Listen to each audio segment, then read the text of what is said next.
Hi everyone and welcome to another card making video. A long time ago I won some stencils from Waffle Flower, and although I find them super fun and gorgeous, I didn't use them yet.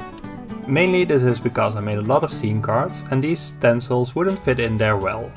But since I found my way into cards like I made for this video, I thought it was time to start using them. So let's quickly take a look at that. Spreek je Nederlands? Er is ondertiteling beschikbaar. For this card I used the super cute Sweet Pea set from Impronte. The images are slightly bigger, as you may can see on the size of the whole stamp set. So these are great to use on cards like this. First I stamped out my images with Lanvin jet black ink. I like to use my Misty for this because I can stamp multiple times till I have a nice crisp impression. Then it's time for some coloring. I use my Copic markers for that and I put the color number on the left of my paper so you know which color number I use. I already colored in one of the bees to save you some time. The other bee uses the same colors and techniques and I will show you how I colored them. If you want to skip watching me color at all, you can skip to the time that pops on the screen now. You can also find the clickable time link in the description. If you want more details on any supply I used during the video, be sure to check out the blog post I linked in the description to learn more about that.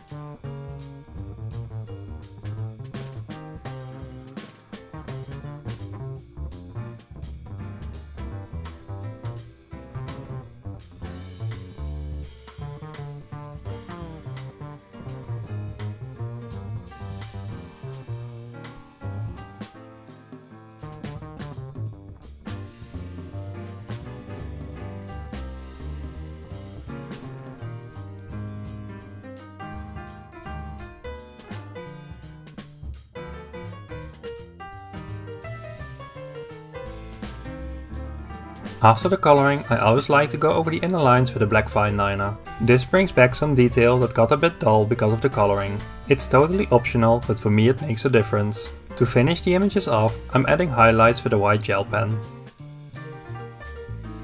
This is one of the stencils I won. It's the Stripes Builder stencil.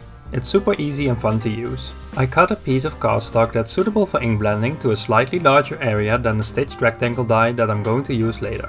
I lay down the stencil and I make sure it's straight so I get nice horizontal stripes. I use Distress Oxide for the blending. I chose to make a monochromatic card, so I picked all the yellow tones. The first one is Mustard Seed. When I'm ready to continue with the next color, I first clean off the stencil so I don't mix up the colors. Now on the stencil you can see these embossed lines. You align these with the previous ink blended stripes. With the color Fossilized Amber, I'm now ink blending all the stripes again. After I'm done, I repeat cleaning the stencil and aligning it again. I now go and fill in the stripes again, now with squeezed lemonade. Because this is a lighter yellow, I wipe off most of the ink left on the blending brush on my cleaning rag. By the way, if you like my videos, you can support my channel by subscribing. It's totally free to do so. If you already are a subscriber, thank you! With the largest die from the large stitched rectangle stackables, I now cut the finished stripe panel to size. And look at that, a beautiful striped background panel ready to go. In my Misty, I'm stamping the bee sentiment stamp found in the set with Distress Oxide squeezed lemonade. I do this twice to get a nice coverage.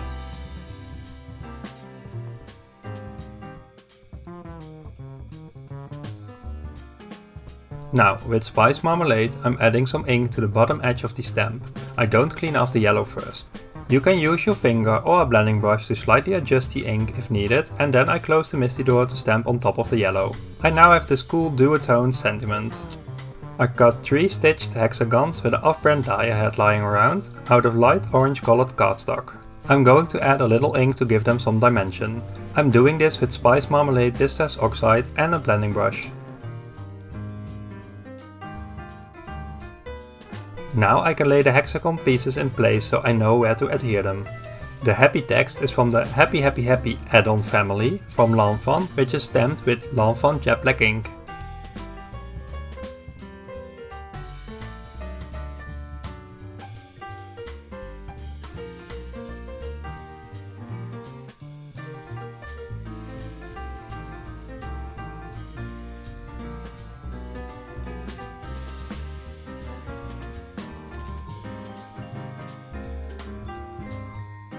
Once they are down, I adhere the sentiment.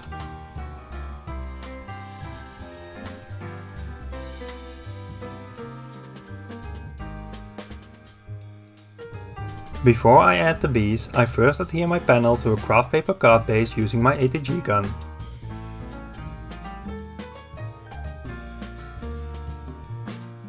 To add the bees to the card, I use thin foam tape so they will add a bit of dimension to the card.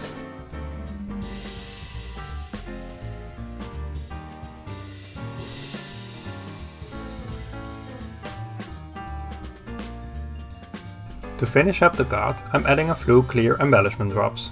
I add a little bit of glossy accents to a drop and then carefully press it down on the card till I can see the whole bottom is filled. This way they will be adhered invisible on your card. And with that, my card is finished. The background stencils are super fun to use, so besides the stripe stencil I use for this card, I better start using the others I have too. I love how easy and super fun they are to use. I hope you enjoyed watching my video and that you feel inspired to get crafty as well. If so, please consider leaving a thumbs up, subscribing to my channel and ringing the bell to receive a notification when a new video is up. Thanks for watching, see you next time, bye!